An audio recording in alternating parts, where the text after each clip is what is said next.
Cinema ரசிகர்களுக்கு இந்த வருடம் உண்மையிலே தீபாவளி விருந்து என்று சொல்லும் அளவிற்கு முக்கியமான 2 நட்சத்திரங்கள் நடித்த படங்கள் இந்த வருட தீபாவளிக்கு வெளியாக இருக்கின்றன. கமலஹாசன் நடித்த தூங்காவனம், அஜித் நடித்துள்ள வேதாளம் ஆகிய 2 படங்களும் தீபாவளி அன்று, அதாவது நவம்பர் 10ஆம் தேதி அன்று ரிலீஸ் என்று அதிகாரப்பூர்வமாக அறிவிக்கப்பட்டுவிட்டது. எனவே இந்த தேதியில் மாற்றம் இருக்காது என்று நம்பலாம். கமலஹாசன் தயாரித்து நடிக்கும் தூங்காவனம் படம் சில தினங்களுக்கு முன்பு தணிக்கை குழுவிற்கு அனுப்பப்பட்டது. படத்திற்கு யுஏ சான்றிதழ் வழங்கப்பட்டது. இந்நிலையில் அஜித்தின் வேதாளம் படமும் தணிக்கையாகிவிட்டது. படத்திற்கு யு சான்றிதழ் வழங்கியுள்ளனர் தணிக்கை குழுவினர்.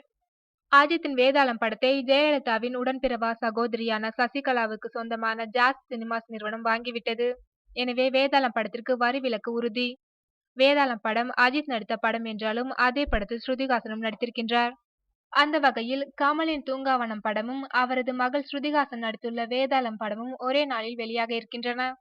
இதனால் கமலஹாசன் நடித்த படத்திற்கும் அவரது மகளான ஸ்ருதிஹாசன் நடித்த படத்திற்கும் இடையில் போட்டி என்று சொல்வது காமெடியானது என்றாலும், தந்தை மகள் நடித்த படங்கள் ஒரே நாளில் வெளியாவது அபூர்வமான விஷயம்தான்.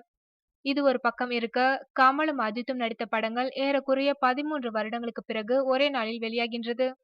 2002இல் பொங்கல் அன்று கமல் நடித்த பம்மல் கே சம்பந்தம் மற்றும் அஜித் நடித்த ரெட் ஆகிய படங்கள் வெளியாகின.